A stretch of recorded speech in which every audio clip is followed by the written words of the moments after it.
Evangelio de nuestro Señor Jesucristo según San Marcos. Jesús se dirigió a su pueblo seguido de sus discípulos. Cuando llegó el sábado, comenzó a enseñar en la sinagoga y la multitud que lo escuchaba estaba asombrada y decía: ¿de dónde saca todo esto? ¿Qué sabiduría es esa que le ha sido dada y esos grandes milagros que realizan por sus manos? ¿No es acaso el carpintero, el hijo de María, hermano de Santiago, de José, de Judas y de Simón? ¿Y sus hermanas no viven aquí entre nosotros? Y Jesús era para ellos un motivo de escándalo. Por eso les dijo: un profeta es despreciado solamente en su pueblo, en su familia y en su casa. Y no pudo hacer allí ningún milagro fuera de curar a unos pocos enfermos imponiéndoles las manos. Y él se asombraba de su falta de fe. Palabra del Señor, gloria a ti, Señor Jesús. El Señor Jesús se asombraba de su falta de fe. Debió haber sido una experiencia muy intensa, muy evidente y contundente para que Jesús se asombre, para que llegue a ese grado de asombrarse de la falta de fe de sus compatriotas. Y hacer esta experiencia, que los profetas no son bien recibidos en su casa, en su tierra.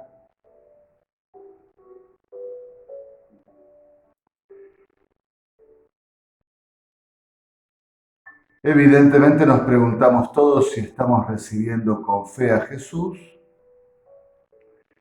y si el Señor Jesús no podría decir de nosotros hoy, de nuestra gente, de nuestra comunidad cristiana, de nuestro barrio, de nuestro municipio, de nuestros provincianos, de nuestro país: qué poca es la fe que tienen. Y quedar asombrado negativamente, claro, de la falta de fe de nuestro pueblo. Quisiera, frente a este Evangelio, hacer como tres comentarios o aplicaciones. La primera, un poco más teológica. Esto tiene que ver con el orden de la encarnación.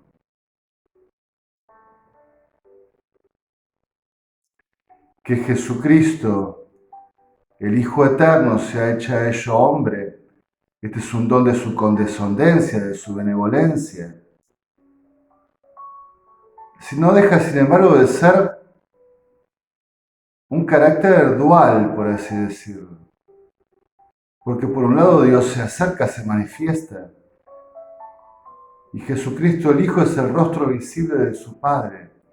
Pero por otro lado requiere la fe, porque hay que tener fe para considerar que en esta humanidad se encuentra toda la divinidad. Un autor antiguo de la época patrística, Orígenes, decía que el misterio oculta y desoculta, desvela y deja velado la acción salvífica de Dios. Es decir, es tan excedente. Y entonces, bueno, la encarnación a Dios en su Hijo lo hace cercano, próximo, habla el lenguaje de los hombres, experimenta con nosotros todo lo humano excepto el pecado, y por un lado expresa la cercanía, la posibilidad de tocar, de palpar, de escuchar, de ver, pero al mismo tiempo requiere un salto de fe, que en esta humanidad que contemplo hay mucho más que esta humanidad. Está todo Dios, está el Señor, el Hijo unigénito del Padre. Por lo tanto, Tampoco habría que escandalizarse tanto nosotros hoy de las dificultades que tenían en su tiempo. De alguna forma nosotros tenemos más espiritualizada, entre comillas, la imagen del Señor.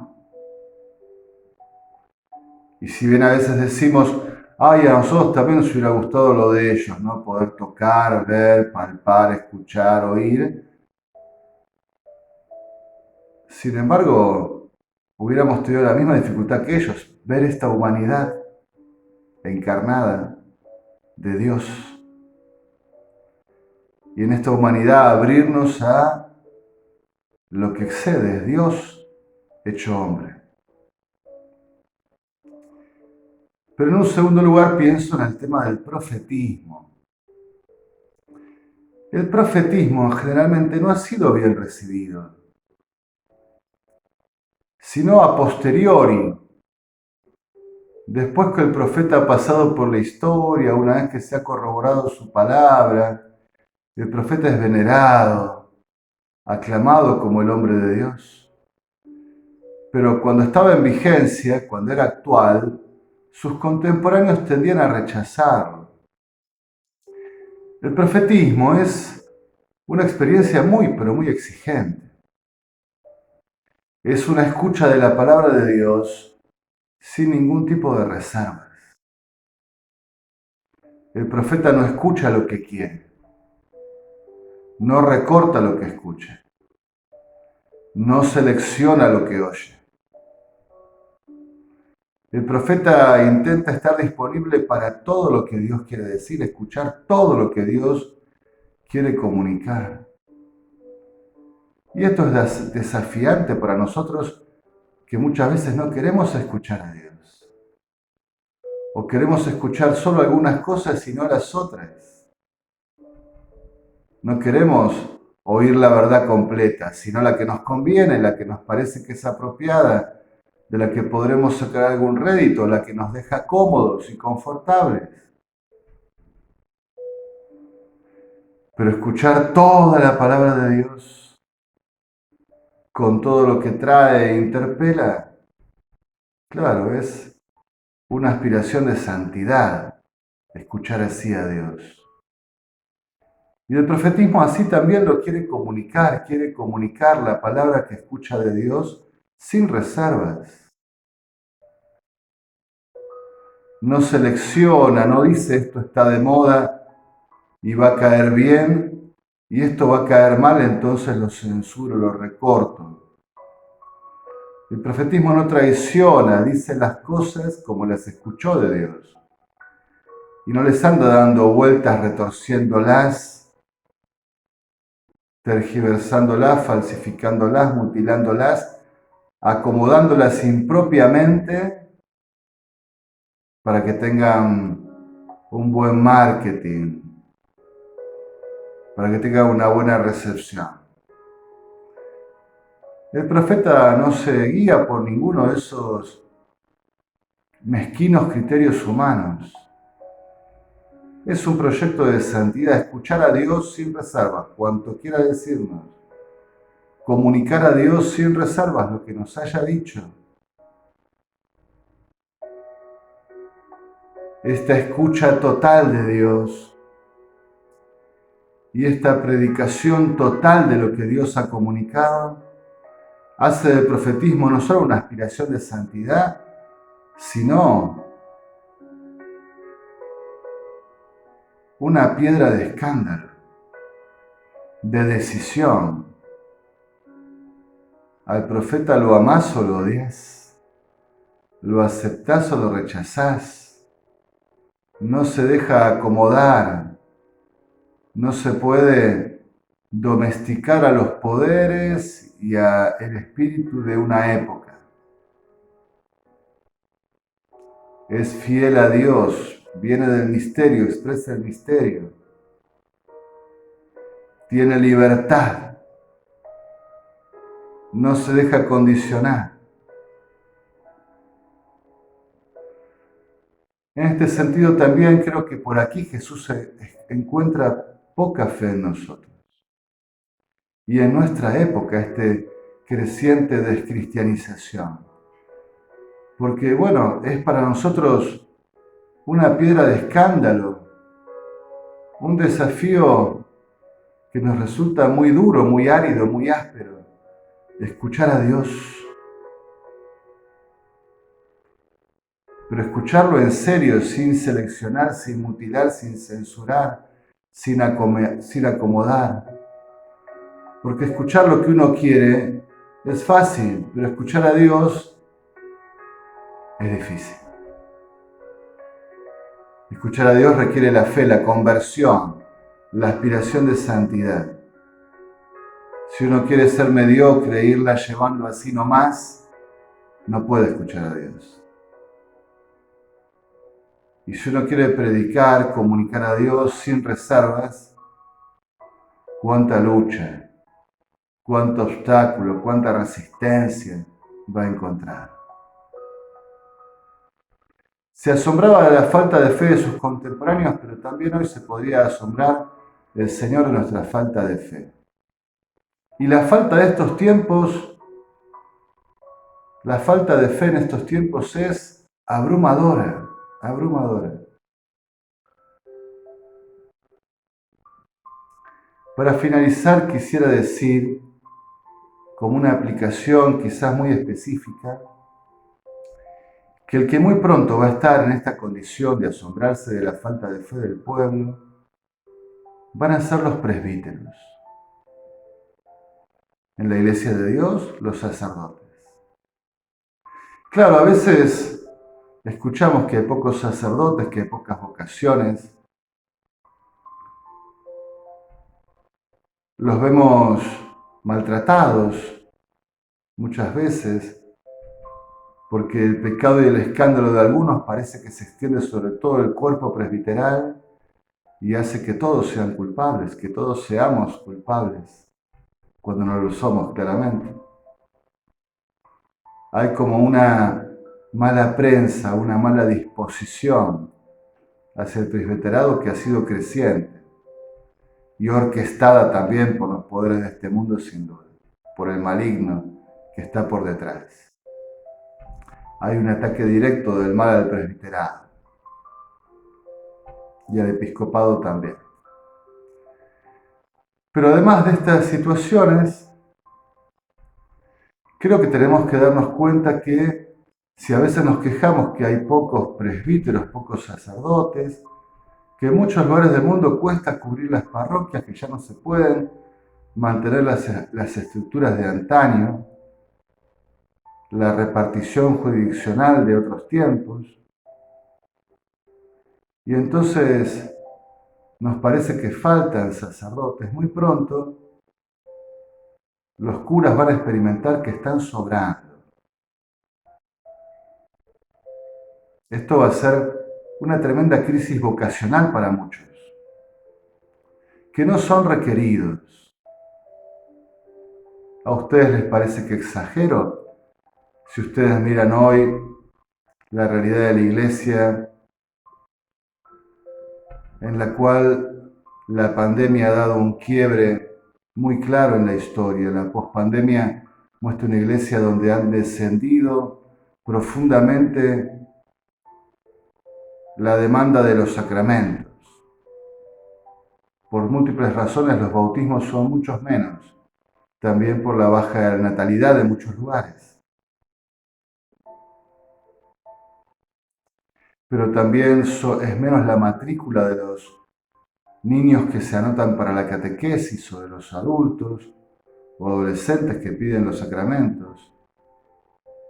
Son menos valorados, menos buscados los sacramentos de la iglesia. Esto también lo vemos con la Eucaristía, con la Santa Misa, donde nuestras comunidades van experimentando que cada vez somos menos los que nos reunimos para escuchar la palabra de Dios y para celebrar la Eucaristía, la Pascua del Señor.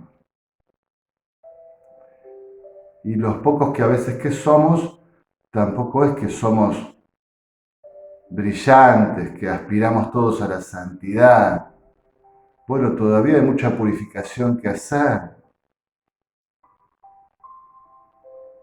Y probablemente por delante el presbítero se sienta un poco desocupado poco requerido, o por ahí para poder sostenerse, como ya pasa en muchos lugares, va a tener que tomar un trabajo civil para poder sostener su vida económicamente.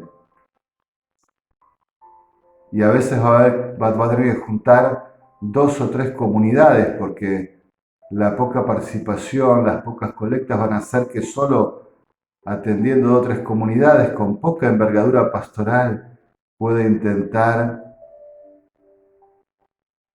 tener más o menos lleno su tiempo con actividad pastoral. Lo que antaño dedicaba a una parroquia, a una comunidad de energía, de horas, hoy para tener ese mismo nivel de actividad pastoral quizás necesite varias comunidades juntas. También el presbítero va a sentir que nadie es profeta en su tierra. Esta iglesia, como se dice a veces, iglesia católica, se está como protestantizando, ¿no? Donde ya cada vez todo se vuelve más parecido a una ONG o a una empresa filantrópica, donde se da una gran apostasía de la participación en los sacramentos y en la escucha de la palabra, y cada vez menos se requiere la predicación del Evangelio. Es una situación, una crisis muy fuerte.